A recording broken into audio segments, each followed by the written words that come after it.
Hey there, this is Matt with State of Flux, and it's time to do our spoilery talk for James Gunn's Superman. It's been nearly a week since this film came out, so I thought it'd be a good time to talk about the more spoilerific parts of the movie. The movie starts in medias res. This is a Superman that defies the origin story, much like they did with the more recent Spider-Man movies, and much like they did with the Batman just a few years prior.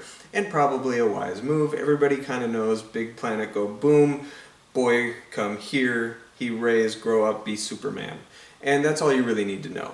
They cleverly touch on it here by seeing the Jor-El video that soothes him and helps provide him strength and motivation, which we'll touch on shortly, I would imagine. But having the story take place in medias res, where they have the 3333 little prologue thing, is really kind of cool. It allows you to play not only with different characters, but different time periods, if they all currently exist. We don't need to have origin stories for any of this stuff. We can just let it happen and accept that this is the way it is. And I think that's kind of a smart move going forward. I think people are largely tired of origin stories, and so this will be something that we can help differentiate between this and, say, the Marvel way of things, which oftentimes starts with an origin and then splinters off into their sequels. We're going to do something a little different here, and I think that's kind of neat, or at least that's the suggestion we're given. The first big battle that we see in the movie is first couple of big battles, kind of honestly, is Superman versus like a kaiju, and I really kind of dug that, because we haven't seen Superman take on something that isn't man-sized or man-shaped, or, you know, like in the case of Doomsday, reminiscent of the Zod from the prior film. And that was really kind of cool, seeing how Superman handles this massive, like, hundreds-foot tall monster as it's like rampaging through the city, and how Superman is just trying to protect not only the people but the buildings around it. That was really cool. Obviously some buildings fall by the wayside and there is property damage, but you see how he's trying to mitigate all of that, and that was really fun.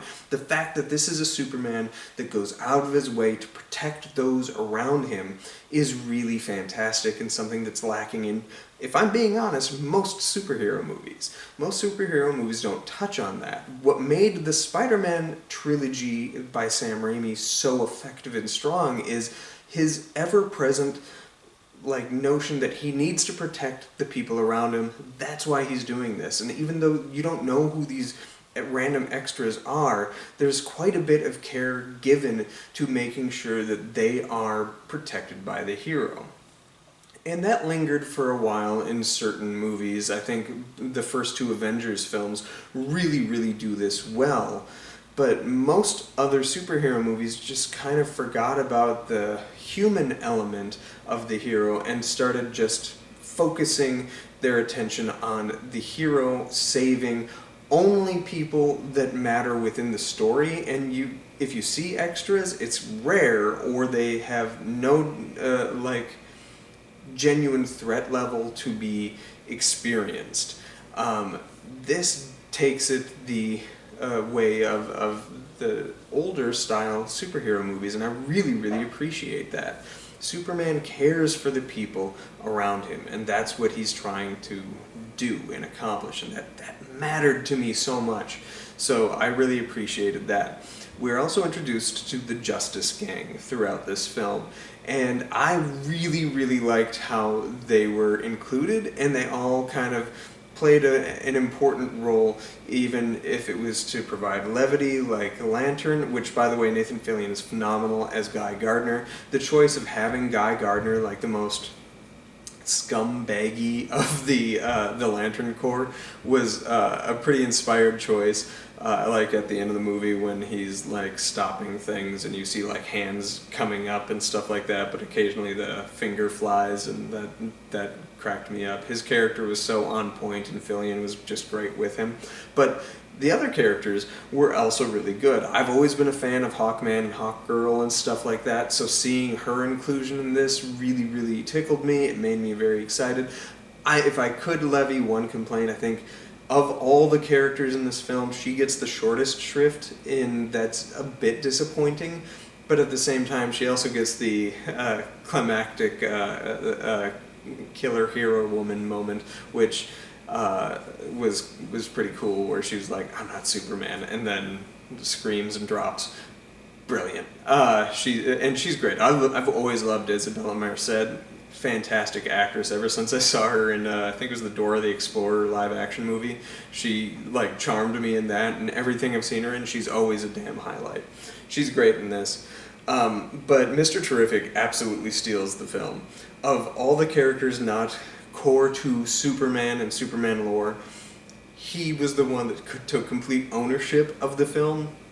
And he was the character I was least familiar with out of everybody in this film. And so that was pretty awesome and inspiring, and hot damn, I can't wait to see him explored further. And I know there's like possibility that he might spin off into his own TV show. I'm on board. They've already got Guy Gardner in the Lanterns TV show. I'm excited about that, but I'm excited to see more Mr. Terrific. Then we have the soft inclusion of Metamorpho, who is a character that's I've read comics with him in, and he's always been just a character that's kind of there, but has never really impressed me. I really liked him in this. He's very sweet, and I really liked how he was portrayed in this. He had really visually interesting and compelling powers for the film medium. And he's unlike anybody we've ever really seen before, and that was really impressive to me. So he was another pretty significant highlight. I've already sung the praises of David Corenswet, as well as Rachel Brosnahan as Clark and Lois, and I think they are spectacular together in this film, and when they're in their separate storylines, they're able to maintain that too. If they want to do a Lois Lane TV show or a movie or something like that, from entirely her perspective, she can carry it. I have full confidence in that. She is so good, and Lois Lane has always been one of my favorite characters in the DC lineup, and the movies have done nothing to showcase what makes her cool and interesting and compelling.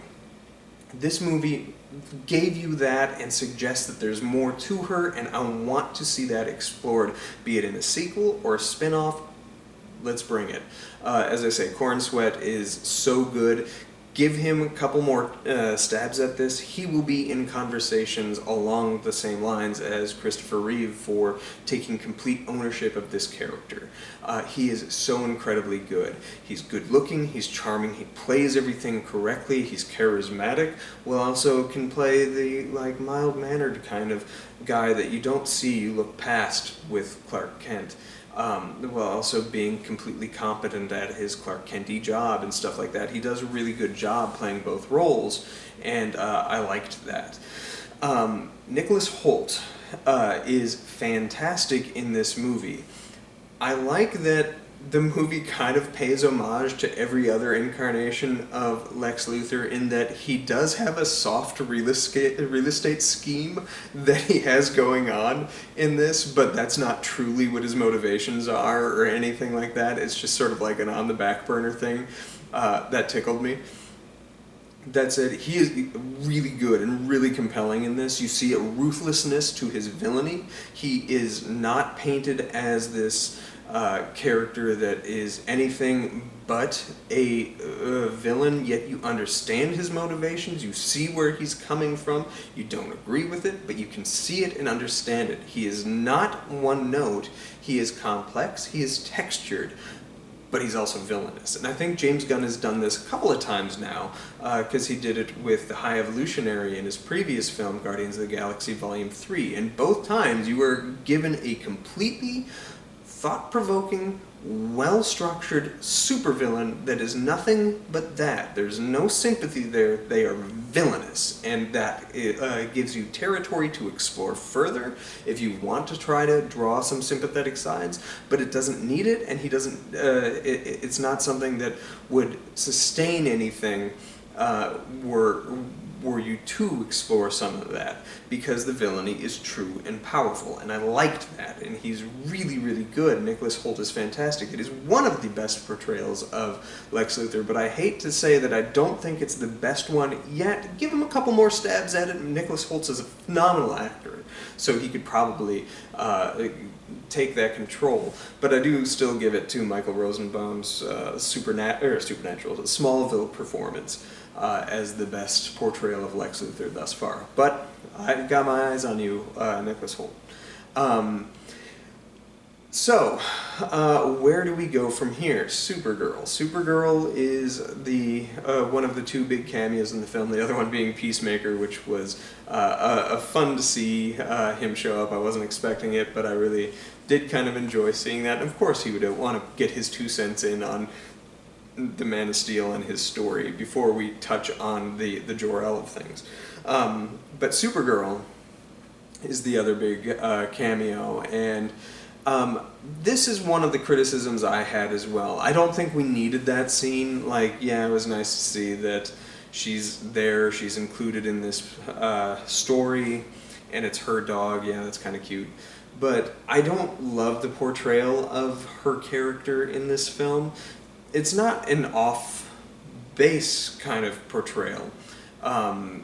The tortured kind of party girl thing is a completely valid direction to take Supergirl. It's a direction that's been done in other platforms before. They sort of did that with Smallville. They're doing it with the more recent comics that are coming out, and that's fine, but that's just not the way I traditionally like her portrayed. But it now makes full sense to me why they cast who they did in the role, because the person I was really hoping would get it was Meg Donnelly, because she not only looks exactly like any picture of Supergirl ever, but because she kind of embodies this effervescent kind of sweet, hopeful outlook. I'm trying to do a good thing, but yet I'm an adolescent and I'm still learning kind of quality that I've always liked in my favorite portrayals of Supergirl as written in the comics and other mediums. So Meg Donnelly was always my choice. However, now seeing the direction he wants to take Supergirl with, Meg Donnelly is not right for that, and I completely understand why they cast who they did, and I'm curious to see how it ends up being done, because I do think there is a good track there to make a good movie with that character who learns to better themselves and to find, proper ways of coping rather than doing how she's kind of portrayed in this with a traumatic past. So we'll see. I'm not in love with the Supergirl cameo. I don't know that it was needed, but we'll see what happens in a year's time. The big thing that is talked about kind of a lot online is the decision to make Jor-El and whatnot villainous. And I don't know that was... I didn't read that as being definitive, first of all. I feel like that's something that could be explored in a future DC project, be it film or television. We're relying wholly on Lex Luthor as being the truthful, advocate of this information, and I don't know that he's clearly not established as a reliable narrator. So I don't know if ultimately what we get is that. That being said, even if it were to be the case, I don't think this is nearly as controversial as some people are making it out to be. One of my Facebook friends called this out as being a canon-breaking event, and I had to point out that not only are there other comic books, usually Elseworld comics, but other comic books wherein Jor-El is a little more on the nefarious side, but Smallville had an entire multi-season run where his intentions have always been called into question. And is Jor-El really a good guy or a master manipulator trying to coax this greatness out of Clark? And it's Clark's choice to be good on top of what he's being coaxed into becoming. And I think that's a really interesting thing to do. So I don't know why there's controversy here outside of it's a little different than you're usually used to. But I don't think that's necessarily a bad thing. Getting a different interpretation isn't always bad. It's something that maybe takes a little bit of growing pains to figure out how you feel with that, but I've always liked to be challenged when I'm watching something, and the fact that that is something that this film is trying to challenge me with is really good. Plus, it creates that beautiful coda where Clark, when fully confronted with what inspires him, the notion that he had parents that had sent him here destined for greatness is surely an inspirational thing. But what's far more inspirational is the people that have helped you personally grow and helped mold you into who you are now. So when he starts seeing the videos of his family at the end of the film, it's really quite sweet, and I liked it. Ultraman being another form of, or a clone of Super Clark, was something I kind of assumed was going to happen when I heard that Ultraman was going to be in this, and it kind of works for me. Ultraman's never been a character I particularly cared about. I've never really seen him done justice, either in television. He has a small run on Smallville, nor in the comics, but he was done effectively here, and I feel like there is track to convert that character into a bizarro version of Superman, if years down the line they go that direction. And that is something that compels me. I've always really liked Bizarro. I've always felt he would be great in a feature film. And so seeing the building blocks to what can be is more promising than having Ultraman in here. However, the one thing I will say is the difference of having James Gunn shoot this the way he did and how he utilizes camera and his color scheme and all that kind of stuff kind of draws parallels to an issue I had with Man of Steel.